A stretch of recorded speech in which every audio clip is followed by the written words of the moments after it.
তুর পাহাড়ের উপর হজরত মুসা আলাইহিসসালামের সাথে মহান আল্লাহ তালার প্রায় কথোপকথন হতো।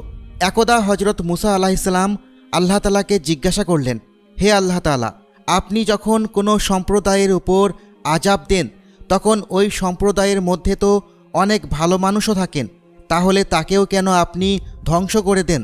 আল্লাহ রাব্বুল আলামিন হজরত মুসা আলাইহিসসালামকে ভালোভাবে বিষয়টি বোঝানোর জন্য একটি কাহিনী ঘটালেন। একদিন মুসা আলাইহিসসালাম হেঁটে যাচ্ছিলেন, হঠাৎ একটি লাল পিঁপড়া তাঁর পায়ের মধ্যে কামড় দিল। তিনি তখন তীব্র রাগান্বিত হয়ে পড়লেন এবং সঙ্গে সঙ্গে পিঁপড়াটিকে পা দিয়ে পিষে দিলেন। কিন্তু ওই একটা পিঁপড়া মারার পরও তাঁর রাগ কমল না। সামনে তাকিয়েই তিনি দেখতে পেলেন লাল পিঁপড়ার বাসা, সেখানে অসংখ্য পিঁপড়া রয়েছে। হজরত মুসা আলাইহিসসালাম ক্রোধ কমাতে সেই সমস্ত পিঁপড়াদের পা দিয়ে পিষে ফেললেন। এই ঘটনার পর